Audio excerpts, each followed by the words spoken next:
motivation, which is exactly why he's here. And this 21-day complaint-free challenge has been recommended by Oprah, Maya Angelou, Tim Ferris, Gary Zukov, and many more. And so this nonprofit, the Complaint Free World, has now sent out over 15 million complaint-free bracelets, as we heard, to 106 countries. Some of you guys have this bracelet already. We sent it out with the book. If not, then we're recommending you can use any band or bracelet really, but it's the kind of process of moving it around, as we'll talk about tonight. Will has written 5, maybe more now. I don't know if my info's up to date, but best-selling books. And today he spends his time motivating individuals, businesses, and organizations of every size to understand the causes and embrace the cures, which is what we'll be doing, of complaining, as well as hanging out with us here in the Zoom room. So thanks, Will. As I mentioned, not everybody else is reading the book yet. I've read it because I have to read a book before I recommend it. But yeah, it'd be interesting to see from everybody in the chat kind of how committed you are to this challenge. But Will, if you just let us know kind of how are you today? What is a day in your life? What does it look like at the moment? Today? Yeah. Today I literally just drove in from Miami because I was out doing speeches in Tucson, and I don't remember the other one. That happens to me. I go and do speaking a lot. I speak to corporations and associations about why people complain, what's wrong with complaining, and how to get ourselves and others to stop complaining. So I get to do a lot of travel around the world, and yeah, that's what I do. And how would you say, like we talk a lot about our kind of relationship with ourselves. So I'd love to ask you, what do you think your current relationship with yourself is? And kind of how has that changed over this complaint-free process? My relationship with myself is much more patient, much more tolerant, much more loving, forgiving, understanding, all of the things that I would have wanted in a relationship with myself. And a lot of it has to do with that mind shift of making a conscious effort not to complain. And I know we'll get into what is and isn't a complaint, the 5 reasons people complain, etc. But it has had a dramatic effect on myself and also on my relationships. That's a really important point, isn't it? It's the ripple effect. Because when I announced this book, so many people were like, I know loads of people that need this book. Or I think people around me should read everybody this book. always points at somebody else and goes, oh, they need this book. So, yeah. And as you're as you're reading through, you'll realize the more complainers you have around you, it probably says more about you than it does about them. So we're going to learn a lot about ourselves as we read this book, and that's why we're doing it together. Great. I'm glad, and I'm honored that you chose it. Oh, thank you. So what's the story, Will, around this movement? People will learn a bit more as they kind of read the book, but if you could give us an intro now as to why you decided to stop complaining. Did you complain a lot before? Oh my God, yes. I was one of the most negative complaining people in the world, but that really was not the motivating factor. I fell into this. Is anyone familiar with Will before hearing about this book? I love that somebody asked that. Yeah, I always ask that in my speeches, and everybody raises their hand saying they'd never heard of me. And I always say, that's okay. I haven't heard of half of you either. So I feel the same way about your book club people. In 2006, I've always wanted to be a professional speaker. I always wanted to make an impact on the world. And I didn't have a topic, didn't have an idea. I was part of an interfaith church called Unity, which is not Unitarian. People think it is, but Unity, it believes that all faiths are right. No faith is wrong. And I was a minister of this church doing a class on prosperity based on Edwin Gaines' The 4 Spiritual Laws of Prosperity. And she actually recommends that before you try and attract more into your life to be more prosperous, you need to start appreciating what you have. And so she challenged people to go 21 days in a row without complaining. That was in her book. And when I got to that, I thought, how in the world would you know what day you're on? Because nobody's going to make it right out. So I handed out these complaint-free bracelets, these purple little things, and you put it on your wrist and you're on day 1. And then when you catch yourself complaining, you switch the bracelet to the other wrist and you start back over on day 1. It became a mindfulness tool. So over the entire weekend of 3 services, we handed out 250 bracelets, and this was pre-pandemic. This was pre-housing crisis. We were living in the healthiest, wealthiest time in human history, and yet people were constantly complaining. So I chose to challenge the people that I was speaking to try and go 21 days in a row without complaining, never thinking anyone would make it, never thinking anyone would take it seriously. Handed out 250 bracelets, thought that was it. And the phones began to blow up from people wanting these bracelets, wanting them for their real estate office, their car dealership, their Girl Scout troop, their fourth grade class, you name it. And with no social media to promote it, no media, within 30 days, we had requests for 9,000 bracelets. And we continue to send out about 50 to 100,000 a year. And we don't do any advertising. It still comes from people finding out about it, challenging themselves, challenging others. And as we mentioned earlier, 15 million bracelets around the world. Our goal is 1% of the world's population. And when I wrote that book, that was 60 million. Well, now it's 78 million because the population has grown in the last 13 years. So we're looking at we're at 15. We're off to a very, very good start, but our goal is still to hit that because we feel that if we can get 1% of the world's population to take the challenge, that'll dramatically impact the consciousness of the world. Yeah, absolutely. The ripple effect we just talked about. So at the same, so you kind of were challenging people in your, the people you were talking to who you were coming to you complaining, and then you used yourself you led by example, basically, by taking the challenge yourself. Exactly. I took the challenge myself and I was the first one to complete it. Now it took me 4 months, 3 or 4 months. The first time, the second time, and if you go to my YouTube channel, which is willbowenvideo.com, where you can also see a speech that I've done that's gotten over 100,000 views. You can watch a clip of me taking a selfie every single day and starting over on day one, starting over on day one, starting over on day one. So this is not a cause bracelet. This is a mindfulness tool. The idea is to make the average person complains 15 to 30 times every day and has no awareness they're doing it. Then, to me, that makes complaining like bad breath. That means you notice it coming out of somebody else's mouth, but not coming out of your own. And so the purpose of the bracelet is to make you aware so that over time you'll complain less. Yeah, sure. Let's define a complaint then, because after I've introduced this book, which was on the 1st of November, so people are kind of getting hold of it. Not everybody, as I said, has started reading it yet. But one of the biggest questions so far is, but what about just expressing emotion, or what about talking to a therapist, or what about kind of going to a counselor? Just talk, because expressing is the definition: expressing grief, sadness, or discontent. Grief, pain, or discontent. Grief, pain, or The discontent. dictionary defines complaint as to express grief, pain, or discontent. So by its definition, a complaint must be expressed. Now, most of what people think of as complaining is not. If I order something from Amazon and it arrives broken and Amazon's given me a toll-free number to call and I call and tell them, that's not a complaint. That is a request for accountability. So becoming a complaint-free person doesn't mean to shut up and suck up whatever the world comes your way. It means to practice healthy communication skills. It means that if Amazon messes up my order, I don't tell my neighbors, my daughter, my girlfriend, my dog. I speak directly and only. There's this, and when you are speaking to your therapist, you're speaking directly and only to the person who can resolve your issue or issues. So absolutely no challenge there. This is not about bottling it up. This is about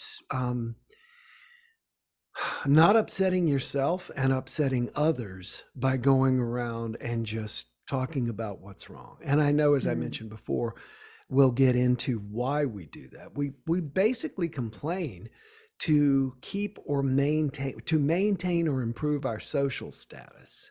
That's the real reason we complain.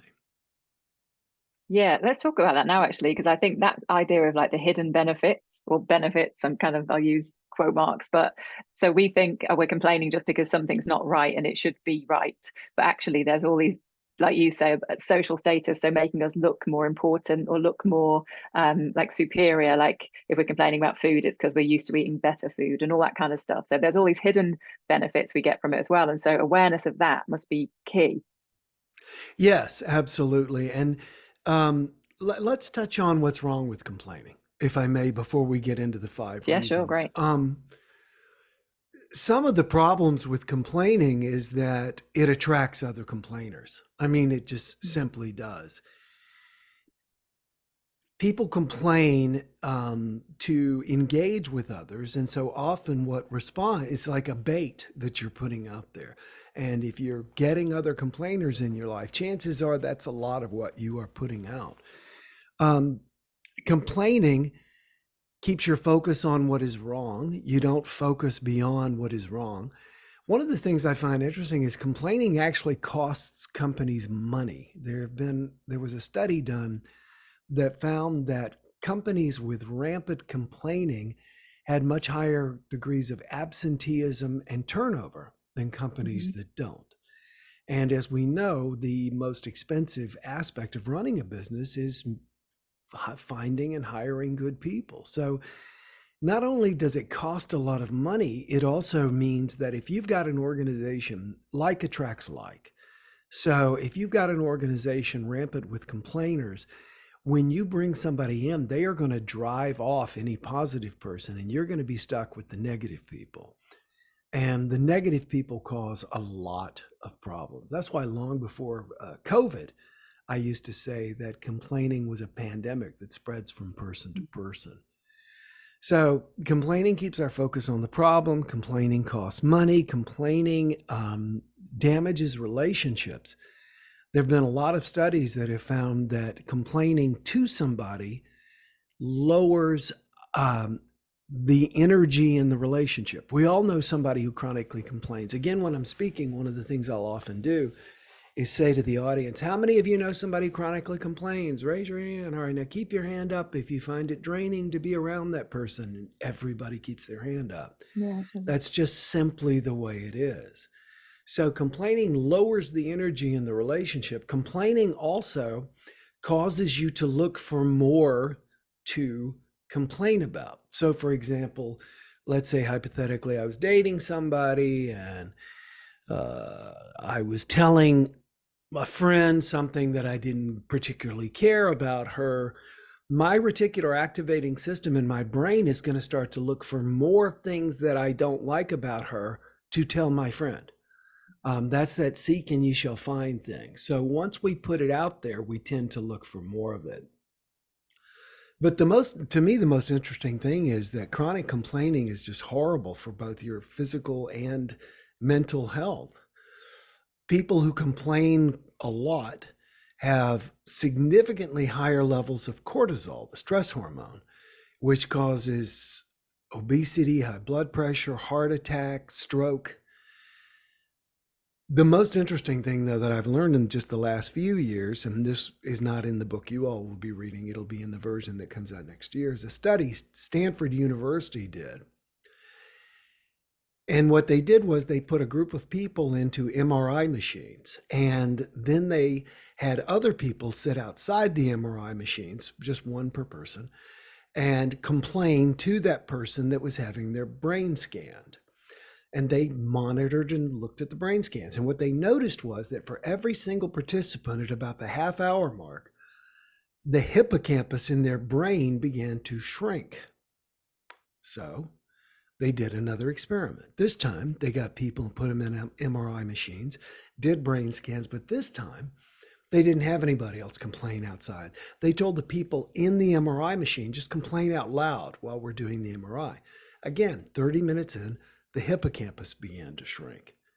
The hippocampus is responsible for learning and creative thinking. So really, and my joke always is in my speeches, they have now proven that complaining makes you stupid, because it really does. Whether you are hearing it from someone else or doing it yourself, you are actually shrinking the part of your brain that is responsible for creative thinking and learning. So complaining is really damaging in every area of your life. Now, speaking up and asking to have something taken care of is healthy. There's nothing wrong with that. I use a quote in my speech. Let's see if I can remember it. Complaining is not to be confused with informing someone of a mistake or a deficiency so that it can be put right. And to refrain from complaining doesn't necessarily mean putting up with bad quality or behavior. There is no ego in telling the waiter your soup is cold and needs to be heated up if you stick to the facts, which are always neutral. That's Eckhart Tolle from A New Earth. Facts are always neutral. It's when we get into this whiny, how dare you do this to me, that's when we go over or when we talk to people who can't resolve it, that's when it all becomes a complaint. Sure. What about, obviously, like world events specifically at the moment are pretty terrible. So when terrible things do happen, then like, are you advising that we don't express grief then, or wouldn't express ourselves then, or is there a better way to do that?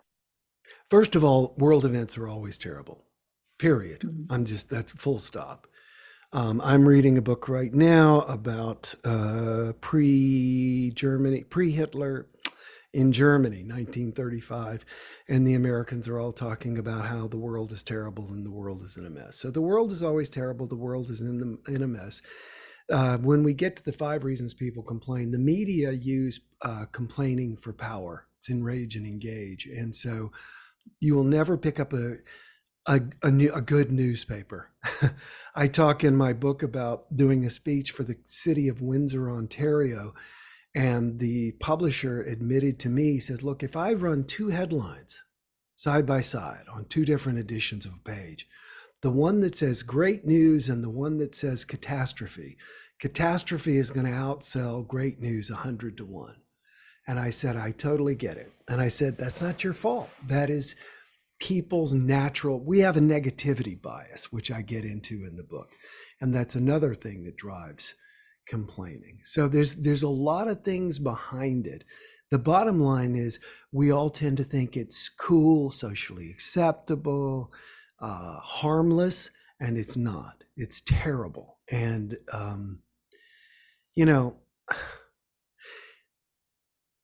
I tried to figure out how me doing a speech on a Sunday morning became a worldwide phenomenon, and I've become the only author Maya Angelou ever wrote the foreword for a book for, and all of this.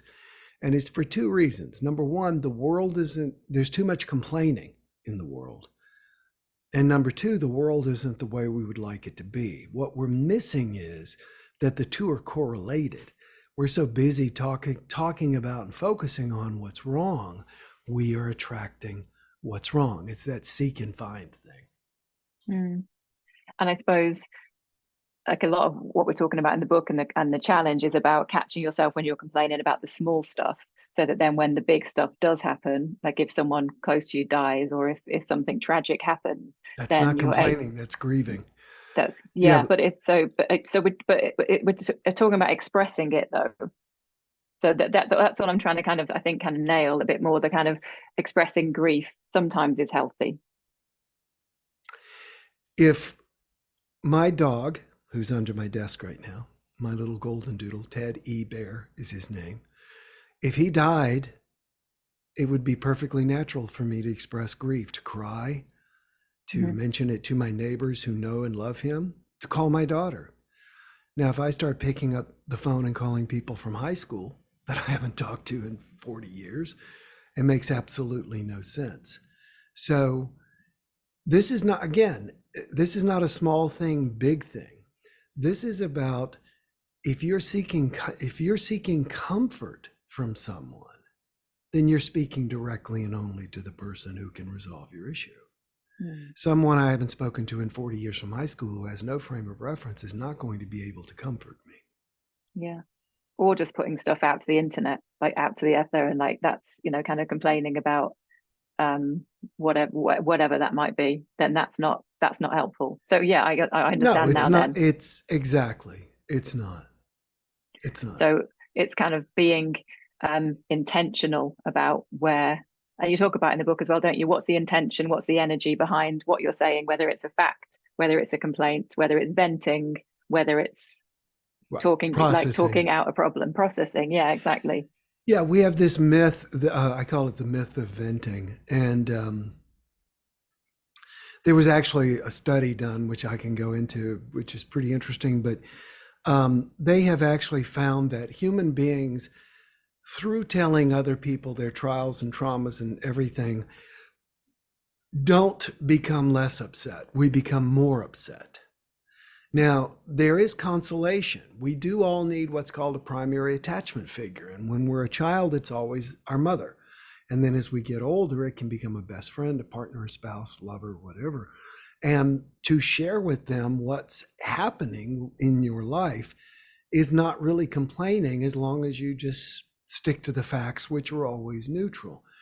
But this idea that venting alleviates the pain, the problem, the stress is just not true. Because if that were the case, I should run around and tell as many people. Yeah.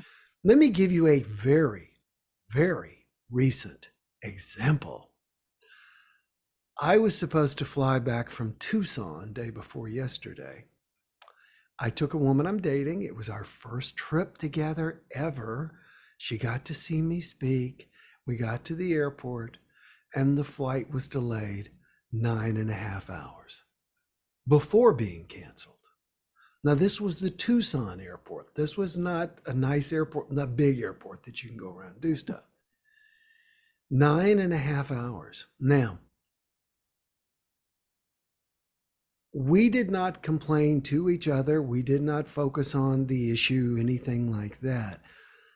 But there was a woman in line, because ultimately we all had to get in line, which took 2.5 hours to get rebooked on planes and try to get a hotel room, which they ran out of before we got up there. And again, I'm stating facts. Yeah. When this occurred, there was a woman right in front of us who was bitching to everybody around us. We know what's going on. You don't have to tell us. We're living through this with you. You're not getting less upset. You're reminding us all about what the hell we're going through. So stop. So this idea that we can complain to people enough that we will calm down, it doesn't. It's a myth. And I talk about it in the book, because you're actually taking them along for the ride. Yeah, I think that's a really good example, Will, because a lot of people will relate to that. Thank you. And are you the most Zen traveler around then, or do you still have to work at it? Oh, I work at it. I actually have diagnosed which seat on the plane is going to stress me less, what time to get to there.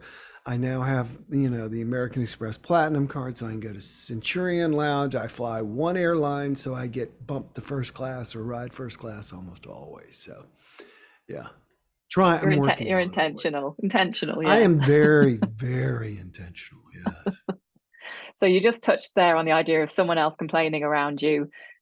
It kind of like leaches into you as well, and that's a stranger. What about and we touched on it earlier, what about if we think, look, my husband complains all the time, and I'm noticing he does complain a bit now because I'm more aware of it. So so I'm kind of like, so I think, how can I change his complaining? Is that possible? The best thing you can do is, first of all, complainers don't feel they're complaining ever. They feel like they're stating facts. Okay. Let me just give you a little bit of context. The opposite of complaining is gratitude. Take that in for a second, okay? Complaining is always about what is wrong and what is missing. Gratitude is always about what is present and what is working. And we'll talk more about that again when we get into this in more detail. But it's difficult to change someone who does not really see. So you want to use some of the phrases that I teach in the book, but you also more want to take the complaint-free challenge yourself and to be careful that you're not getting caught up. Because a lot of times a complainer will complain and then they'll go, "Oh, well, don't you agree?" And you can say, I would love to join in with you, but I don't want to switch my bracelet. I finally made it to day 2 after 6 weeks of trying this and being on day 1. So, there you go. You can't, it's difficult to actively try and get someone to stop complaining, except within the context of the 5 reasons people complain and what you say to them. But the best thing you can do is be a good example. I always say. Yeah, agreed. I agree. I mean, I think that generally is any self-development, isn't it? It's like you got to do the work yourself and then show everyone what shining example you are. Shall we Yes. talk about the five reasons then people complain, and then how did you say how we can respond to that to kind of maybe Yeah. move away from it? That sounds good. Sure. Yeah. And these are not my 5 reasons. I always like to give credit where credit's due. Dr. Robin Kowalski at Clemson University did her master's thesis on complaining and did tons of research. And then I reached out to her and we've since become friends. And she collaborated on my 4th book. Anyway, Robin came up with 5 reasons people complain. She realized that outside of asking for an accountability, which is my term, a request for accountability, that people do complain for 5 reasons, and all of them have to do with social status. But Robin's way of explaining it was difficult for me because she's very psychological, so it was hard for me. So what I did was took her terms and took the American phrase gripe. You guys may use whinge, we say gripe, GRIPE. And so the 5 reasons, and I'll go through them in detail, are to get attention. People simply complain to begin a conversation. This is the number 1 reason people complain. It's the number 1 reason I used to complain. Looking back on it, and after years of therapy, I was the middle child and I was doing anything I could to get noticed, to get attention. So this is not about like the George Carlin, hey, dig me, aren't I cool, get attention. This is simply to begin a conversation.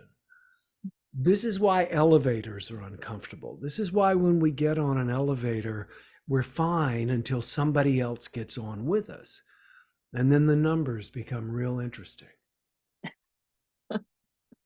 I feel this so much. I'm just thinking about how Brits love to say, "Isn't the weather awful?" That's like exactly the first thing we'll say, especially at the moment. Yeah. And because number 1, you're going to get an affirmative answer and you're going to break that barrier. We need to get attention. Let me say that again. That's a huge thing. People will get attention from you one way or the other. And some people, as a child, I discovered that the best thing for me to get attention from my mother was to go in and complain about my older brother, my younger brother, my dog, whatever. And it worked. So people just begin conversations by talking about what's going wrong in the world. It really does not matter. A lot of times they'll start out by saying things like, "Can you believe it?" Or "Here we go again." Or "Don't they know better?" Things like that.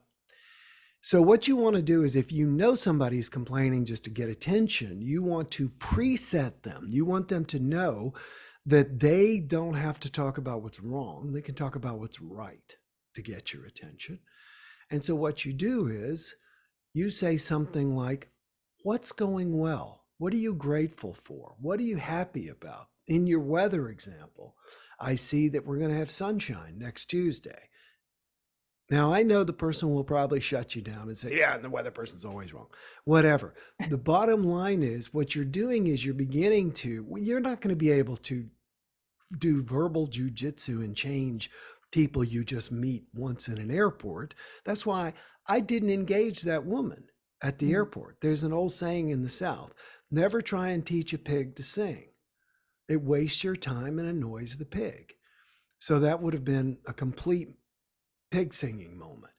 So what you want to do is let people, the person, if you can identify somebody who comes to you and starts off with what's wrong, etc., what you want to do then is begin to say, what's going well? What are you grateful for? What are you happy about? What do you love about your children?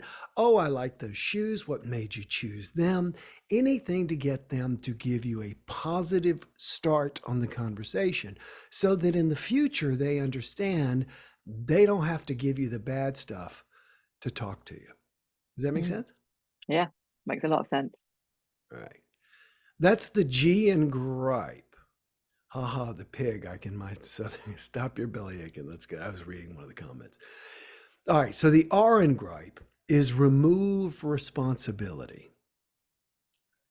This is when you give somebody a task and they either don't want to do the task or they don't want to do it to the level that you expect. In other words, you say, I want this done by this day. Well, they're either not going to do it or they're not going to get it done the way you want. And it usually is prefaced. They'll say to you, this is your key right here. Well, you know, I would love to, but, and that but is an erasure word. And then what they do is start complaining about all the circumstances surrounding your request. You say, I would like you to do this. I would like you to do that. I would like you to do this. And then they're like, I would love to, but you know, what you've asked me to do, I've got to first go to marketing and then I've got to bounce everything off accounting. And we know how slow accounting is. And then I got to go talk to production and half those people are never there when I go in there. So I know you want this next Tuesday, but maybe I can have it next Friday, maybe, and it may not have everything. And then you go, okay. Yeah. That's complaining to be removed of responsibility. So what you want to say to keep them on the hook, they're trying to get off the hook. I like to say they rationalize. They tell you rational lies until you let them off the hook. So what you then say is, if it were possible, how might you do it? I stole that from Tony Robbins. If it were possible, how might you do it? How might who do it? Meaning not me. Yeah. I have five full-time employees. Huh? Go ahead. Sorry, I was just going to say that's so good because a lot of people have talked about work actually as it's going to be the biggest challenge in the non-complaining because, and that's probably an excellent example of what happens in an average office. Yes. Yes, exactly. And being able to say that and to let people know, I'm here to support you, but I'm not going to pick up your work or whatever. If it were possible, how might you do it? You know? Yeah. You can't, here's the thing, guys. You are not, I don't care. You are not going to be able to become a complaint-free person and enjoy all the benefits of better health, greater success, which has been proven, better emotional health, et cetera, et cetera, et cetera, and still hang around with a bunch of complainers. So you've the comment in the comment box is really relevant to that. Do we call them out? No. Nope. Just sit around and marvel at them. Just be yourself. So just be yourself. Yeah. Okay. Yeah. So we got the G, we got the R. The I stands for inspire envy, which is Robin's word was actually better. But by this point I was into the gripe metaphor. So I had to change it. She said brag. I said inspire envy, which is the same thing. We want to inspire envy. We want to brag. In our world, and thanks to this whole complaint-free thing, I've been able to speak, I don't know how many countries now. I was supposed to be in Israel the day the war started. How about that? Wow. Anyway, people are considered rude if they brag about their good fortune. Nowhere is it cool to brag about your good fortune. However, you can complain about your good fortune and accomplish the same thing. You know, you could have somebody say, oh, the worst part of, driving a Lamborghini, all electric Lamborghini, whatever, is finding a place to plug it in. Or the worst part about dating a supermodel is that everybody's always hitting on her. Or, and I tell my story in the book of a friend of mine who bought $1 million boat and said, you know, the worst part about having $1 million boat is it doesn't come with a good trailer. And of course, he happened to say that in front of other people. So they would go, oh, you got $1 million boat. So we complain to brag. Mm-hmm. And the way this tends to happen is at work. Somebody will complain about somebody else as a way of trying to make themselves look better. Like you're getting ready to have a meeting. It's 8:00 in the morning. Everybody's there except one person. And let's say her name is Julie. And so Tom, another employee, says, well, we could start this meeting, but Julie's late as usual. Ha, ha, ha, ha, ha. Okay. Tom sounds like he's complaining about Julie, and he is, but what he's doing is he's bragging. He's not telling you Julie's late. He's telling you he's on time. He's bragging. So what you do is and I go through this in the book, you compliment the opposite. You say, you know, Tom, what I love about you, you're always on time. So that's putting a spin on it. When someone complains about someone else to brag, you want to give them the opposite. They are the attribute they are condemning as missing in the other person. Does that make sense? It does make sense, but part of me resists doing that. It almost feels like you're feeding in. Yes. I know. Yes. That is the one that I get the pushback on. I don't want to tell him he's on time if he's being passive aggressive to me. Yeah. Why should I do that? Well, you shouldn't if you don't want him to stop complaining. But if you want him to stop complaining, if you do that once or twice, especially, you don't want to do it in a shaming way. But if you do it publicly, you know what I really love about you? You always get your reports in on time. Or you know what I love about you? You never slow this team down when they're complaining about other people. Then they'll go, yeah.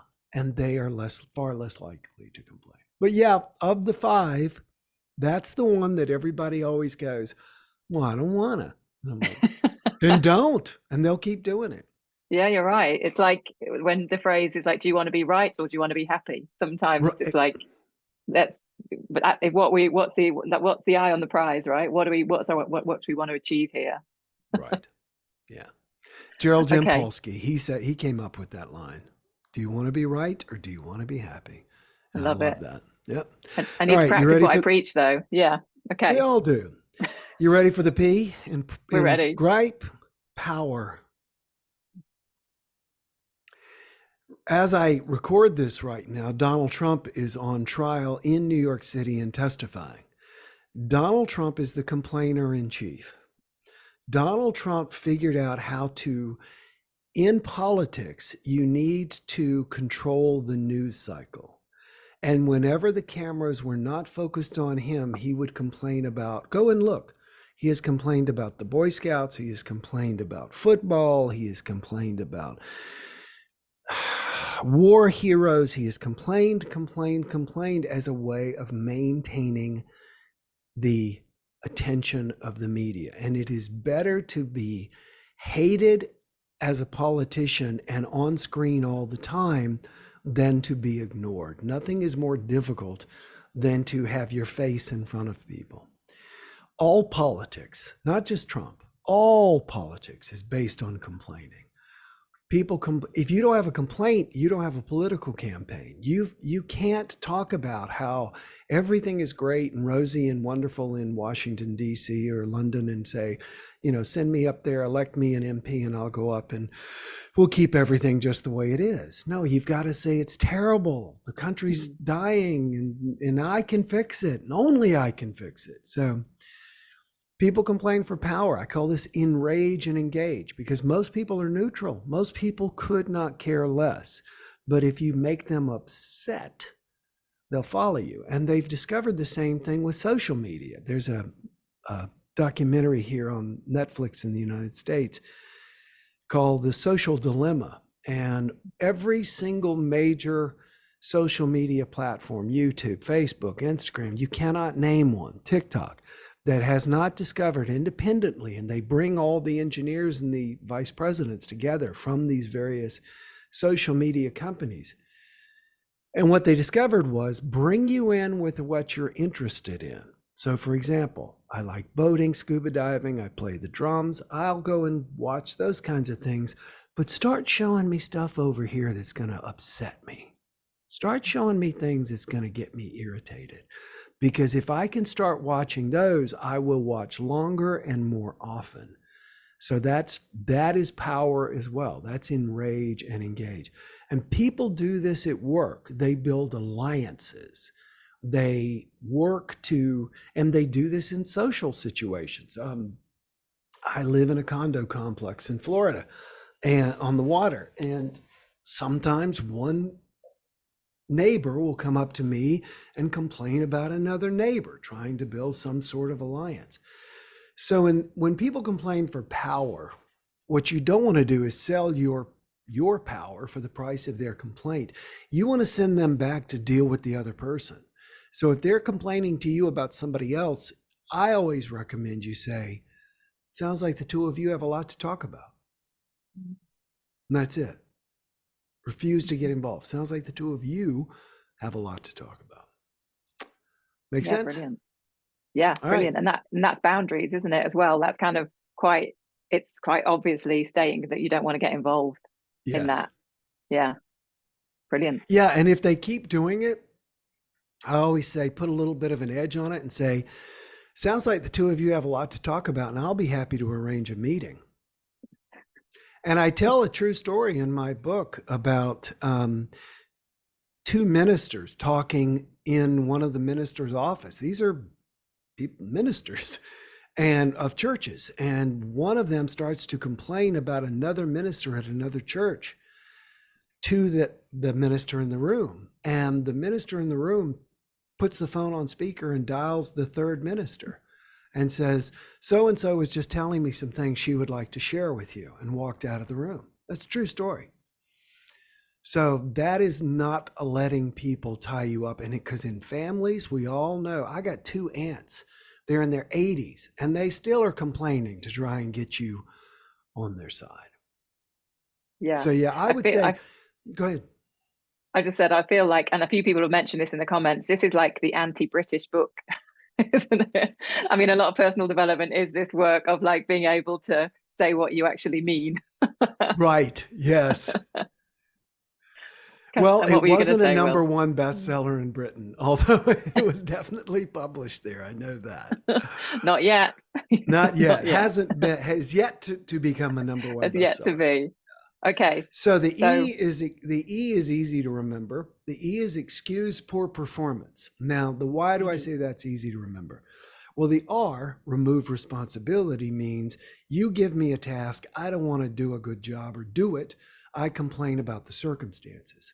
Excuse poor performance is the past tense of remove responsibility. In other words, instead of me complaining before I make the attempt, after I've made the attempt and I've had a poor performance, I didn't do a good job.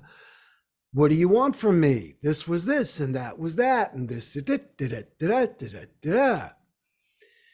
So they're trying to get you, again, to let them off the hook, but for mistakes they've made rather than an attempt they haven't made yet.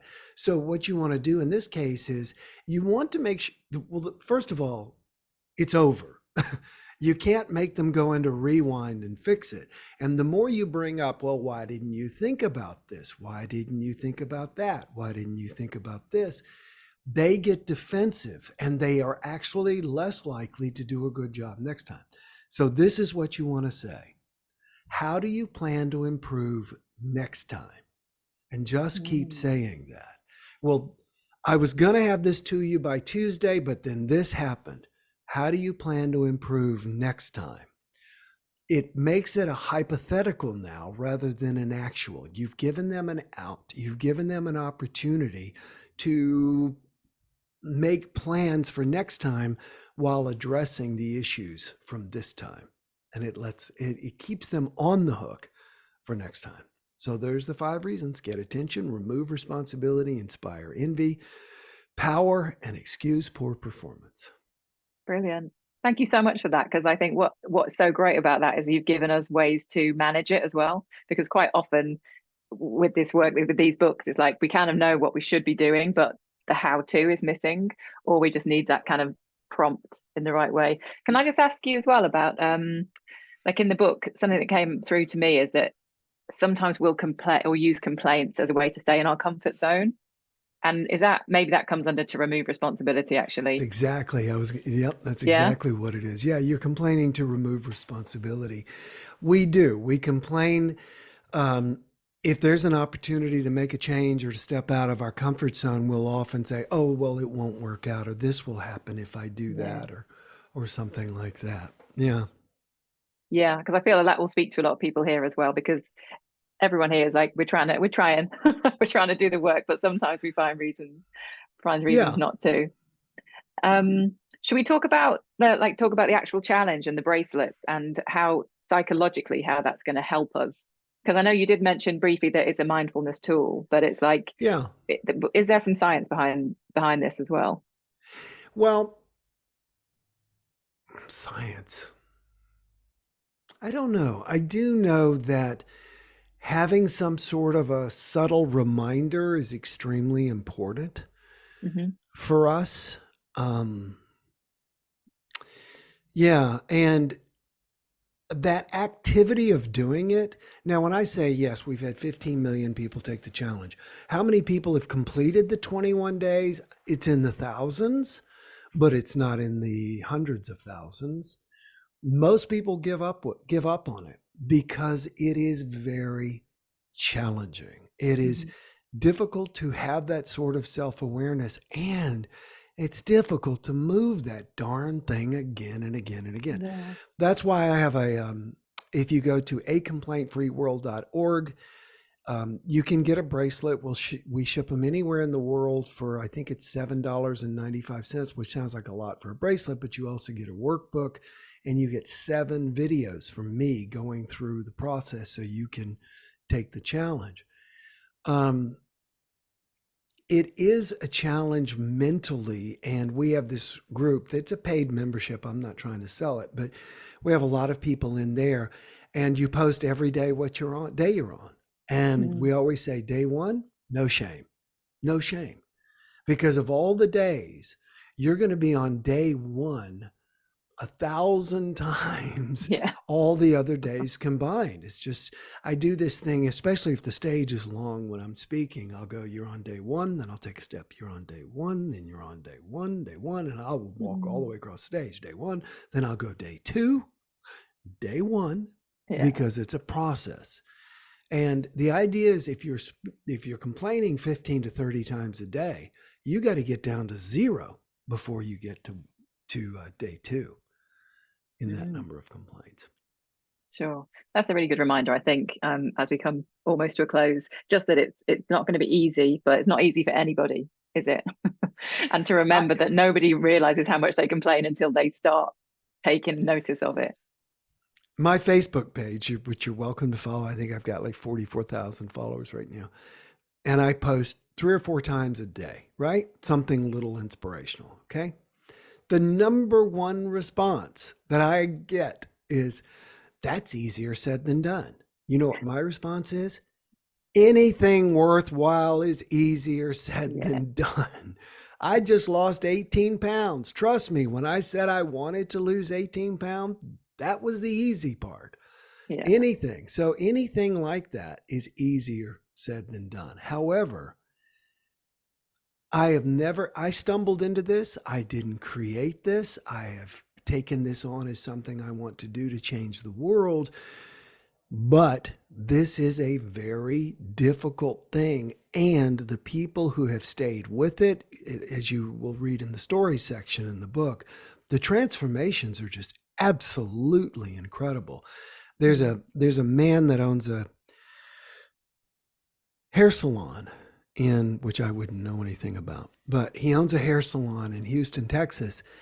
And he decided that every one of his employees had to not only take the 21-day challenge, they had to finish it. They had to go 21 days. Half of his staff quit. He lost What did he tell me? Close to $1 million in revenue just from them walking out the door. But he stuck to his grounds, hired everybody, gave him a book, gave him a bracelet, said, you have to complete this challenge. And when you do, I'll give you a week's pay as a bonus. And he did. He now is a decamillionaire with multiple salons. He still does this with every single one of them. And he says it's the one thing, because what happens is he attracts good, upbeat, positive people. Anybody who's willing to take the challenge. Even the customers are more upbeat because they vibe with these types of stylists. They're not coming in going, I can't wait to bitch about this and this and this with my stylist. You know what I mean? Yeah. So it's truly amazing how this has transformed people's lives. And I think having the bracelet as well as a reminder to yourself, it's a talking point, isn't it? So like in the salon example, or people talking about it at the office, like, or you kind of like saying, sorry guys, I don't want to get involved in that conversation. This is what I'm doing. And even then the awareness to other people, whether they're doing the challenge or not, then that it's all positive. Right. And they will often go, oh, that wasn't really complaining. I wasn't complaining. Was I complaining? I don't think I was. And then they'll walk away. And you know what'll happen is next time they're around you, they'll be a lot more careful about what they say. They will. Yeah. I said to someone earlier when someone messaged me on Instagram or something, said, is this a complaint? And I said, I think our general rule is if you have to ask, it probably is. It is. That's going to be the rule. Everybody watching for the next 2 months as we try and do this together. Will, thank you so much. Is there anything else that you would like to add before we say goodbye? Nothing other than, first of all, I'm honored that you invited me on here. I see my arm keeps disappearing. And this isn't easy, but I always like to joke. I say, if doing this and becoming a complaint-free person does not dramatically improve every area of your life, I give you this one guarantee. I guarantee you get your old life back. So you got nothing to lose by giving this a try. And what you're going to do is you're going to raise the vibration level of everybody around you as a result of doing this. Brilliant. That's how we change the world. Absolutely. Starts with ourselves and then it ripples out. Thank you so much. Thank you for the book. My pleasure. Thank you for your time today. Thank you guys for being here and the cool comments.